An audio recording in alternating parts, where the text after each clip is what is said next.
Hello, my dear. I'll read a good night story to you. Here I have a book with old fairy tales. You can see it's from the Brothers Grimm. Fairy tales. Today I read the story Hands in Luck.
Hands in Luck.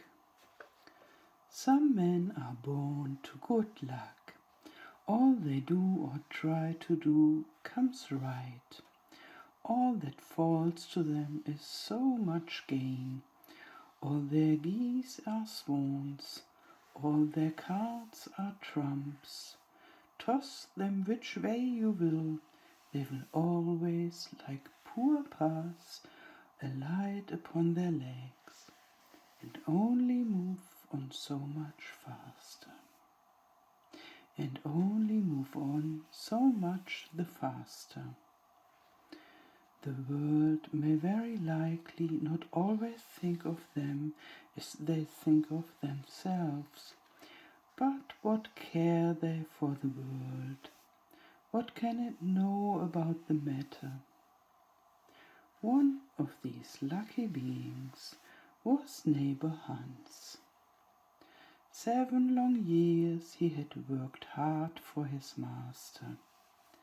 At last he said, "Master, my time is up. I must go home and see my poor mother once more. So pray pay me my wages and let me go." And the master said, "You have been a faithful and good servant, Hans, so your pay shall be handsome." Then he gave him a lump of silver as big as his head. Hans took out his pocket handkerchief, put the piece of silver into it, threw it over his shoulder, and jogged off on his road homewards. As he went lazily on, dragging one foot after another, a man came in sight, trotting gaily along on a capital horse. "Ah," said Hans aloud, "what a fine thing it is to ride on horseback. There he sits as easy and happy as if he was at home, in the chair by his fireside. He trips against no stones, saves shoe leather, and gets on he hardly knows how." Hans did not speak so softly, but the horseman heard it all, and said, "Well, friend, why do you go on foot then?" "Ah," said he, "I have this load to carry. To be sure it is silver, but it is so heavy that I can't hold up my head, and you must know it hurts my shoulder sadly." "What do you say of making an exchange?" said the horseman. "I will give you my horse, and you shall give me the silver, which will save you a great deal of trouble in carrying such a heavy load about with you." "With all my heart," said Hans, But as you are so kind to me, I must tell you one thing. You will have a weary task to draw that silver about with you.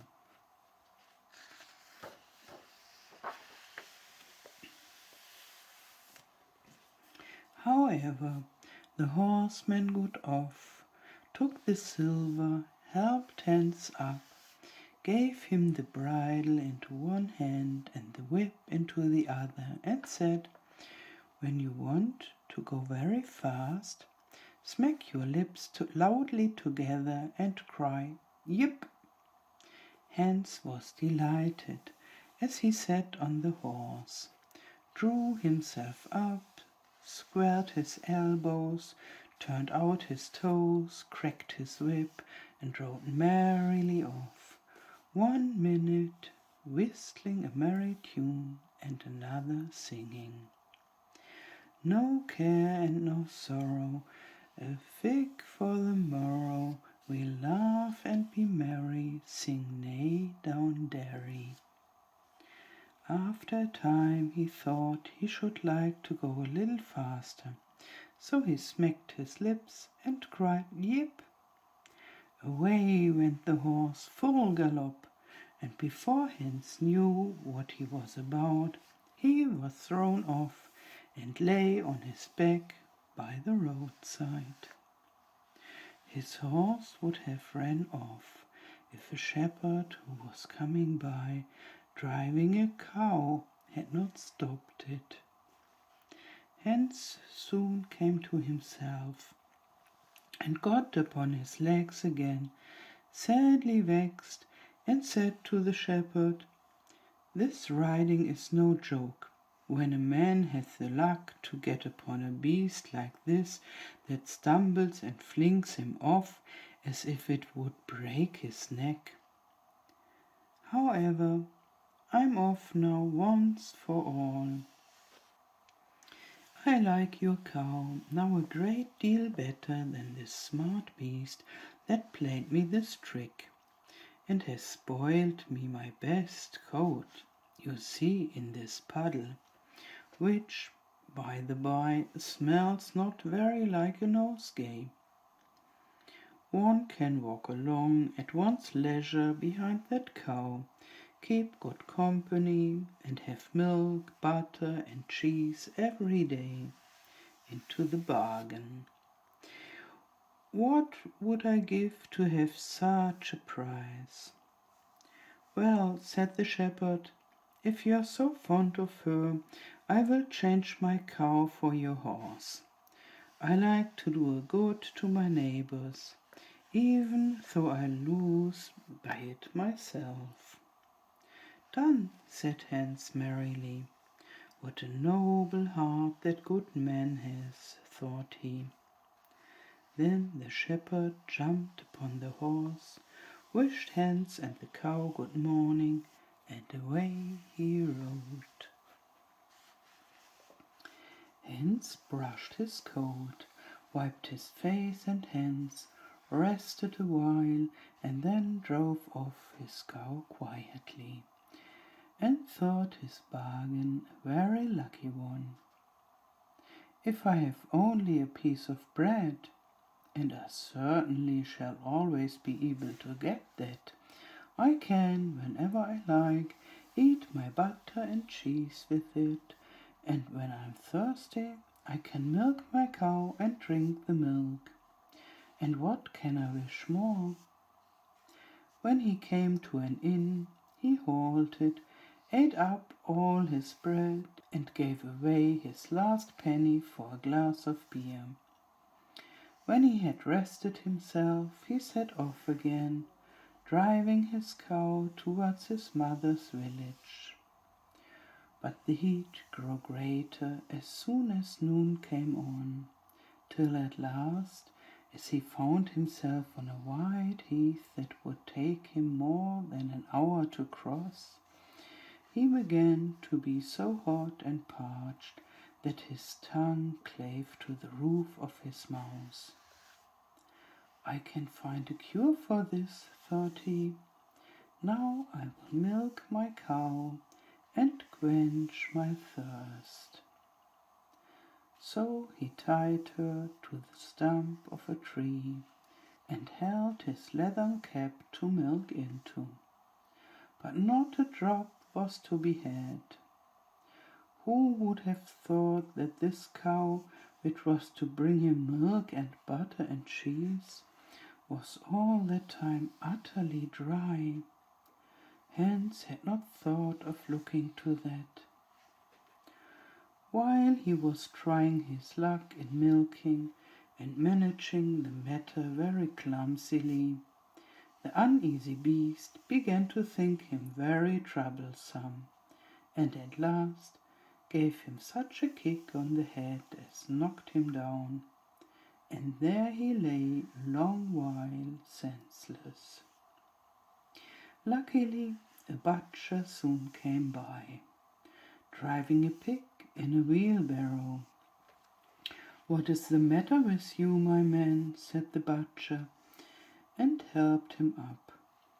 Hans told him what had happened, how he was dry and wanted to milk his cow, but found the cow was dry too. Then the butcher gave him a flask of ale, saying, "There, drink and refresh yourself. Your cow will give you no milk. Don't you see she is an old beast, good for nothing but the slaughterhouse?" "Alas, alas," said Hans, "who would have thought it? What a shame to take my horse and give me only a dry cow. If I kill her, what will she be good for? I hate cow beef. It is not tender enough for me. If it were a pig, now, like that fat gentleman you are driving along at his ease, one could do something with it. It would at any rate make sausages." "Well," said the butcher, "I don't like to say no when one is asked to do a kind, neighborly thing. To please you I will change and give you my fine fat pig for the cow."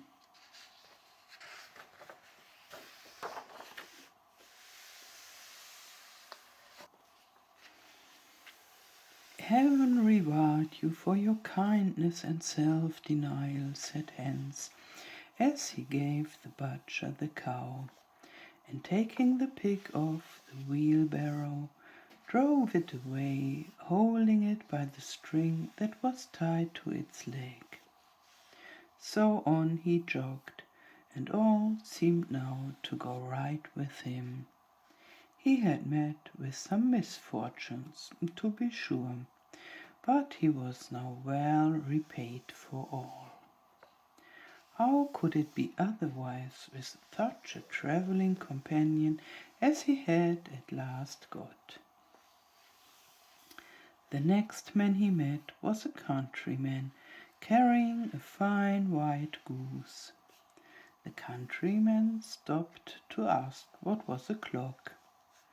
This led to the further chat, and Hans told him all his luck, how he had had so many good bargains, and how all the world went gay and smiling with him. The countryman then began to tell his tale, and said he was going to take the goose to a christening. "Feel," said he, "how heavy it is, and yet it is only 8 weeks old. Whoever roasts and eats it will find plenty of fat upon it, as it has lived so well." "You are right," said Hans, as he weighted it in his hand. "But if you talk of fat, my pig is no trifle." Meantime the countryman began to look grave and shook his head. "Hark ye," said he, "my worthy friend, you seem a good sort of fellow, so I can't help doing you a kind return. Your pig may get you into a scrape. In the village I just came from, The squire has had a pig stolen out of his sty. I was dreadfully afraid when I saw you that you had got the squire's pig. If you have, and they catch you, it will be a bad job for you. The least they will do will be to throw you into the horse pond. Can you swim?" Poor Hans was sadly frightened. "Good man," cried he, "pray get me out of his scrape. I know nothing of where the pig was either bred or born, but he may have been the squire's for aught I can't tell.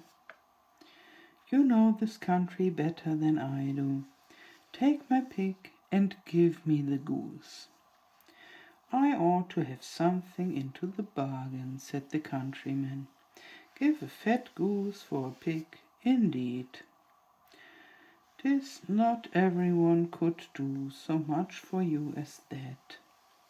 However, I will not be hard upon you, as you are in trouble." Then he took the string in his hand and drove off the pig by a side path, while Hans went on the way homewards free from care. "After all," thought he, "that chap is pretty well taken in. I don't care whose pig it is, but wherever it came from, it has been a very good friend to me. I have much the best of the bargain. First there will be a capital roast, then the fat will find me in goose grease for 6 months, and then there are all the beautiful white feathers. I will put them into my pillow, and then I am sure I shall sleep soundly without rocking. How happy my mother will be! Talk of a pig, indeed! Give me a fine fat goose." As he came to the next village, he saw a scissor grinder with his wheel, working and singing. "O'er hill and o'er dale, so happy I roam, work light and live well, and the world is my home. Then who's so blithe, so merry as I?" Hans stood looking on for a while, and at last said, "You must be well off, Master Grinder. You seem so happy at your work." "Yes," said the other, "mine is a golden trade. A good grinder never puts his hand into his pocket without finding money in it. But where did you get that beautiful goose?" "I did not buy it. I gave a pig for it." "And where did you get the pig?" "I gave a cow for it." "And the cow?"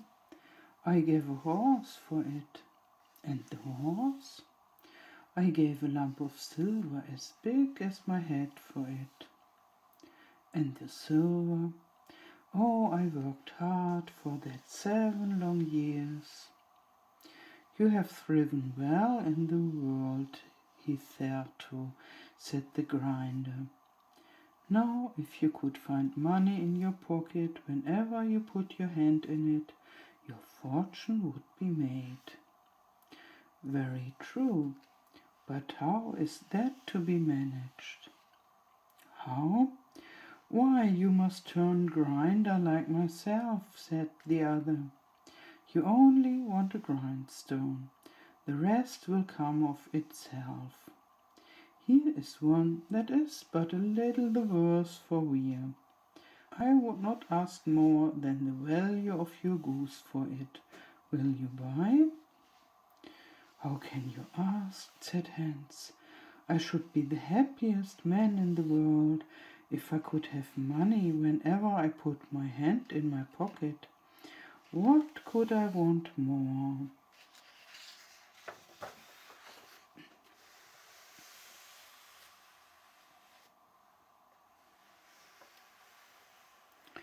here is the goose." "Now," said the grinder, as he gave him a common rough stone that lay by his side, "this is the most capital stone. Do but work it well enough, and you can make an old nail cut with it." Hans took the stone and went his way with a light heart. His eyes sparkled for joy, and he said to himself, "Surely I must have been born in a lucky hour.